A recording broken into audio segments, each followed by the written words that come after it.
This is a video going over how to find an equation of a line. So one thing you would need to know is for the components of making a line, you have something called slope-intercept form. Slope-intercept form. So this is y is equal to mx plus b. And I'll go through what everything means.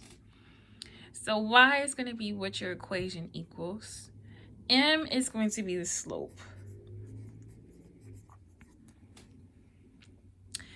X is your variable in the equation. And b is going to be your y-intercept.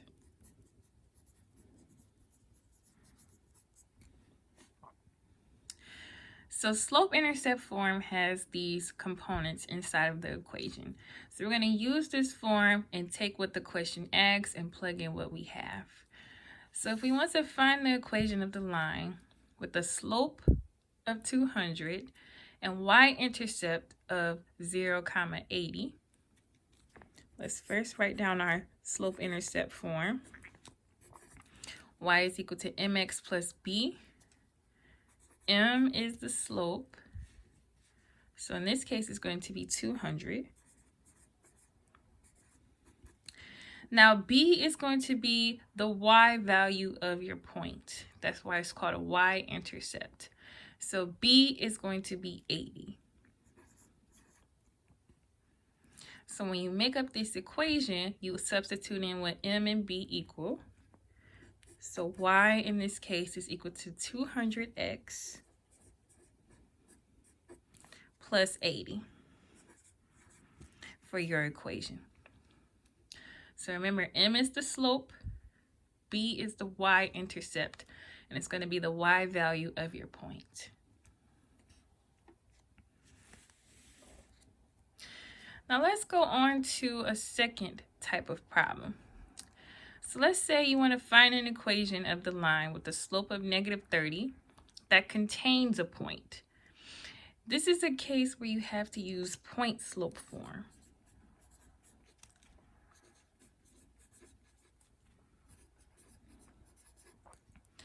Now in this case, you don't have a y-intercept present in the question, so you have to find out what this is. And the point slope formula is y minus y1 is equal to m times x minus x1. So m is the slope. We know that from the other formula. Now the things that are different here is there are 2 y's and 2 x's. So you want to plug in the point value. This is x. This is y, x, and y. You want to plug in the points of these, where it's y1 and x1. So this is your y value, and this is your x value. So when you plug in this point, you'll put 9 in x1's place and 330 in y1's place. So let's rewrite it with point slope form. So you use point slope form when you have a slope and a point. So if we rewrite this, x1, and you replace what you have into this formula, it'll be y minus 330 is equal to -30 parentheses x minus 9. Now be careful with your signs here, because if either one of these points were negative, make sure you put in a negative here and a negative here, depending on what it is. So you have to take in regards the sign of your point. So if it was a -9, it would be x minus -9, which means that this inside the parentheses would be x plus 9. Same thing here, if this was -330 as your point, it would be y minus a -330 which means it would be y plus 330. So just take into account the sign values of what's in your point. In this case, they're both positive, so we don't have to worry about that here. All we have to do here is clean up our equation.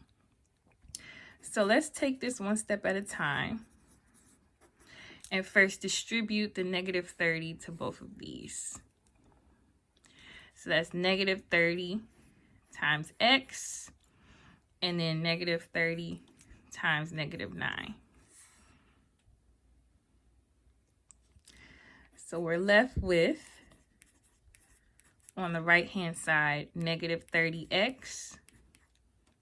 And a negative times a negative is positive, so a positive 270. And we want to make our point-slope form look like our slope-intercept form. So you ultimately want to have a y equals mx plus b type format. So to make this in the same way, we want to move everything that's on the left-hand side except for y to the right. So we're going to move over the 330.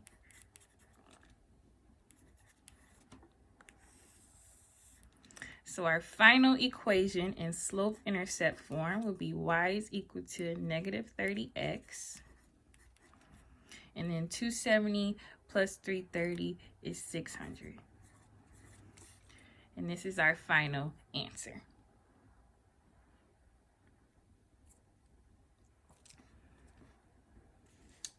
Okay, so let's try one more problem, but in this case, let's find one where you have 2 points. So in this case, you don't have a slope given at all.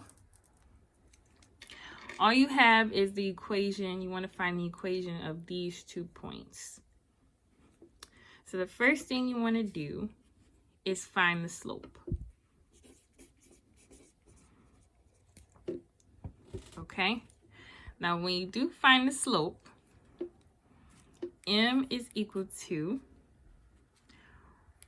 y2 minus y1 divided by x2 minus x1. Now, the y2s and the y1s and the x2s and x1s come from these points here. So x1, y1, x2, y2. This is point 1, this is point 2. That's where we got these from. Okay? So if we do this, y2 is negative 1, minus y1 is 5, divided by x2, which is 3, minus x1, which is 6. Okay. So if we do this, we'll end up with negative 6 divided by negative 3. So the slope here is negative 6 divided by negative 3, which is a positive 2.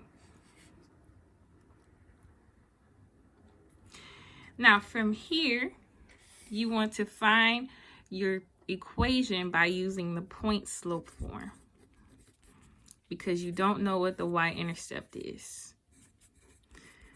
So remember, point slope is y minus y1 is equal to m parentheses x minus x1. Now for your point, you can pick a point. So it could be either 6, 5 or 3, negative 1, whichever one that you want to choose is fine. So let's say we choose 3, negative 1.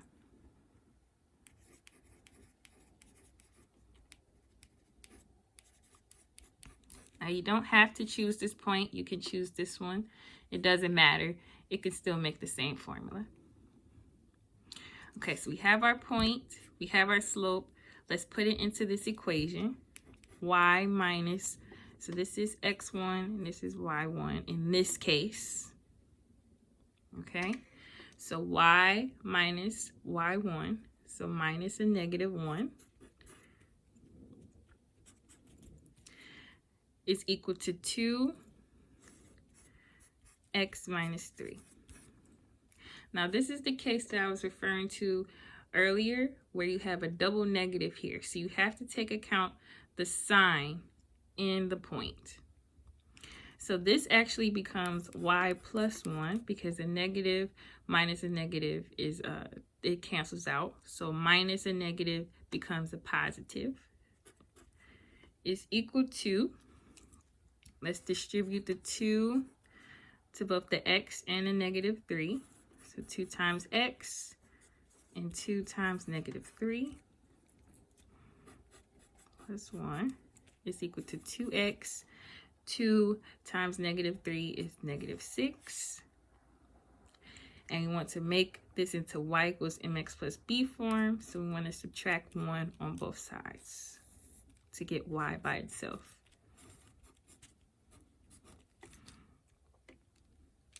So this is our final answer. Now, if you want to check if these are correct, you can do that by plugging in the other point. So plug in the other point that you didn't use to make the equation and see if you get the same thing on both sides. So if we check it using 6, 5, we want to put 6, 5 into here. So this is x, this is y. So 5 is equal to 2 times 6 minus 7. If you do this, you'll have 5 is equal to 12 minus 7. And if you do the math on the right-hand side, 5 equals 5. So this is how you check and see if your equation is correct. So that will be all for this video. If you have any questions, please let me know in the comments or send me an email. Thank you.